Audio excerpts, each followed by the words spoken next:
All right, on our first slide, we have a nice picture of a group of average net generation individuals. This generation has also been called Generation Y and more recently has been tabbed as Millennials.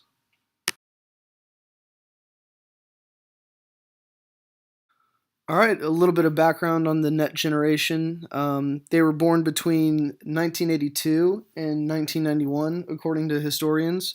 So, actually, I myself fall under this category, so I'm a member of the net generation.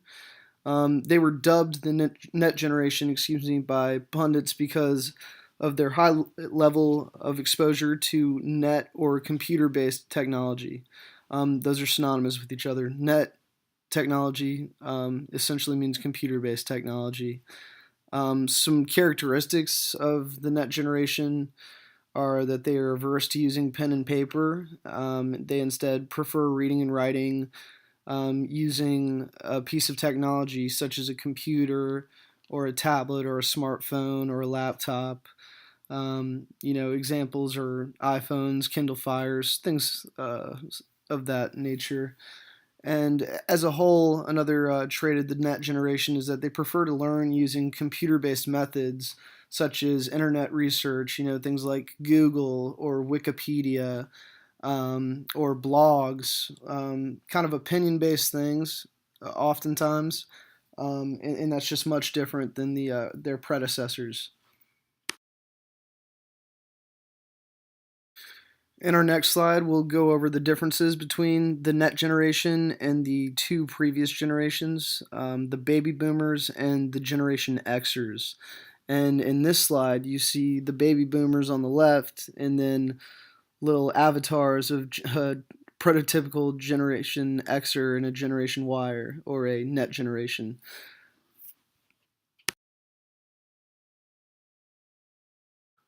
All right, before we explore the operative differences between the net generation and the two previous generations, the baby boomers and the Generation Xers, we need to briefly just explain what exactly defines a baby boomer and a Generation Xer. So, baby boomers are those born between the years of 1946 and 1964. So, both my parents, born in 1958, are baby boomers. Really, it was a product of everybody coming home from World War II, and there was just a population explosion, excuse me, within the country. So, hence the name baby boom. Generation Xers were born between the early 1960s to the early 1980s. I'm assuming that would cut off at 1982 because, according to the previous research I did, the Generation Yers were born in 82 to 91. So, some of the differences or major differences between the net generation and its predecessors are that the net generation prefers to talk via mobile devices and internet, things such as text messaging, FaceTiming, Skype, Google Hangouts, which is what our group used to meet to discuss this particular project, email, things like that. Whereas previous generations, such as the baby boomers and even the Generation Xers, preferred to communicate face to face. So it's a lot less personal as far as communication between net generation people these days. Another aspect about net generation people are that they kind of have less discipline, whereas previous generations they kind of did what they were told. We are a little bit more rebellious, and we look at things through a skeptical lens. And a lot of that has to do with things such as blogs, where people seek out the confirmation bias, and because everybody's able to blog and contribute to things like Wikipedia, people can just kind of seek out things that back up whatever they had previously thought. Another thing is the sedentary lifestyle that we live today. Net generation people have so much more accessibility to so much more information all the time because of the internet and smartphones and things like that. And that has led to, you can do a lot of things without leaving the comfort of your home or even the comfort of your own couch, whereas previous generations would have to physically go out to libraries and kind of get their hands dirty, so to speak, to research different things. And the last of many differences, just the last that I'm going to discuss right now, is that the net generation or millennials rely on social media and dating applications, things I'm sure you've heard of, such as Tinder or Bumble, to meet people, whereas in the past, the workplace was actually often a place couples met. And I know that because I did some independent research for this project and spoke with a baby boomer. And he said, that's frowned upon today, but back when he was my age, that was a pretty common thing. So those are just a few of many differences between the two generations or three generations. Recruiting the net generation. First, provide online application tools. This will allow the net genner to apply for jobs easily through websites like LinkedIn. Also, try enabling text alerts for interview scheduling and for updating potential employees about job placement status. Recruiting staff. Employ recruiters with active online accounts and presence on networking social media sites. Also, be sure to communicate with potential employees through LinkedIn and other recruiting sites. Lastly, it's important to provide continuous feedback throughout the hiring process so that the NetGenner knows the status of its application. Online public employee feedback. Encourage current employees to post feedback about the company to online sites like Glassdoor. Then review internal and external feedback and address employee concerns openly for increased transparency.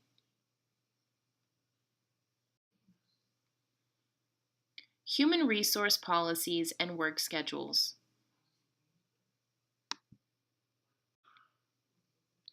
Consider having flexible working schedules if the business permits. For example, 5 working days per month, employees can work at the location of their choice. They have the option to telecommute or use applications like Google Chat and Google Hangout from the location of their choice. Allow employees to modify traditional office hours if approved by the manager or supervisor. Internet policy. Consider not having any internet restrictions on websites like Facebook or YouTube to allow NetGenners to visit these websites in their free time while they're at work. Training. Be sure to have online interactive training available. Reviews and feedback. Managers and supervisors should provide quarterly reviews and feedback for their employees so that they know how well they're doing. Reviews should also focus on contribution, ability, collaboration, and mentoring, not only on face time in the office. Mentoring and long-term career planning options should also be available so that NetGenners know that they have a long-term career plan within the company.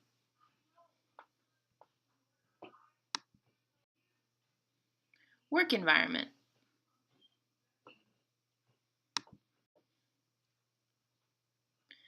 Personalized workspace. Consider allowing employees to decorate their own workspace, as long as there's nothing offensive to other employees. Provide alternative workspaces to accommodate different work styles. For example, maybe round tables for people that like to work with others, cubicles for people who prefer a little more private time, offices with glass doors for more transparency, etc. Technology is also something very important for the NetGenner. One option is the use of applications like Google Mail for work so employees can take advantage of Google Drive, Google Hangouts, and Google Chat. Google offers a combination of new and old technology to accommodate all employees. For example, one employee may prefer to use Google Mail while another may prefer to use Instant Messenger. Using Google allows the employee to make a choice between Mail or Instant Message. Provide smartphone and tablet access. Ability to use applications and software from home or via mobile device. Also, offer tools for employee collaboration. One thing that NetGenners prefer is to collaborate and contribute to projects. Offering tools that allow employees to collaborate will benefit the NetGenner. Atmosphere. Having a game room for employees to spend free time is often appealing to a NetGener. Also, consider having employee outings or group activities. Have beer and wine available, maybe on Friday afternoons. Also, allow employees to listen to headphones and play music throughout their workday. All of these will make the NetGener feel that they have more freedom at work and that it's not just work, but it's also an enjoyable time. Accommodating multi-generation workforce. It's been always a challenge to accommodate people who have different ideology and perspective of doing things. However, on the other hand, it is a great platform to utilize the diversity and advance in the goals and achieve new heights via that.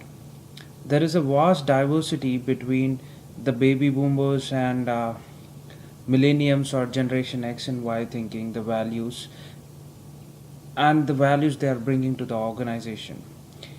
The key is to able to effectively address and take advantage of the differences in the values and expectation of each group in the organization. Now let's see few guidelines and methods for the multi-generation workforce. Now, how to accommodate multi-generation workforce?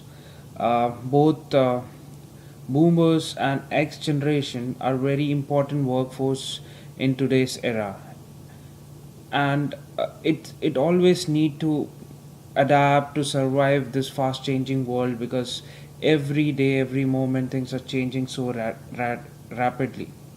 Now, the biggest thing which need to be achieved is adaptability. Adaptability is a key to success, and each and every employee of an organization should be aware of this. Boomers who have vast experience can share uh, their experience, wisdom, and learning to the Generation X. Wherein a Generation X can share the new ideas, the new era world ideas which they have with the boomers to make a great decision and changes for the organization. Organization need to explore the diversity by having a very good environment, a working environment. Organization also need to look for a common ground between the boomers and next generation and try to mold it for the betterment of the organization, and it can be explored and can be achieved by constant changing the policies, processes, and things like that. Boomers should be encouraged to use and adapt to the new methodologies like daily reviews. The Generation Egg guys doesn't want to wait for a quarter or for a yearly review. They want to see how they did in the presentation, and that can be achieved by using various tools. Boomers can and should learn new technologies, should participate in digital marketing, and develop creativity in their actions, which Generation X guys can bring in the workforce. Generation X, wherein can use a lot of wisdoms and experience which their seniors have, and try to mold all together to make the workforce a better place. Also, work environment, which is very important for any organization to perform fully functional and achieve new heights.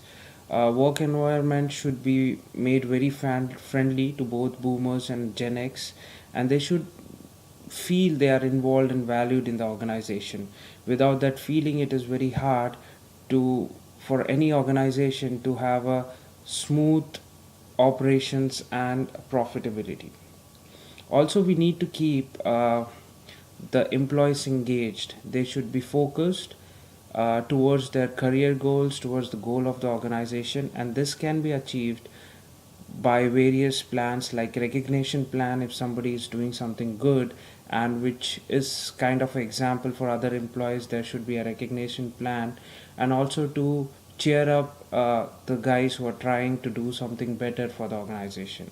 Also, training is something which is very much important since new technologies, new market conditions are coming and that's are challenging. So training for the new methods, tools, technology should be there. So a firm should have a very robust training program, and also all the employees should be given freedom to put their ideas fearlessly in front of the organization, and there should be a very good harmony between uh, the next gen as well as the boomers to have or share their ideas and get the inputs, and constantly they should be reviewed the ideas and make them feel a vital part of the organization. Also, organization should allow employees to use all kind of technologies. Few organization they feel that people or next gen people waste a lot of time using Facebook and Twitter. However, they could be a very good marketing tool or platform which needed to be explored and needed to be used by the employees effectively. And the workforce should not ban this kind of websites, and the main reason the focus should be on the work done instead of how many hours an employee is working. Nowadays next 10 people they want to strike a very good work and life balance, and it can be achieved only if we stress more on work done instead of how many number of hours a certain employer or individual is working in an organization. Also, employees are encouraged to learn and practice new technologies. They should keep an eye of new technologies, tool over the internet, keep searching on new things.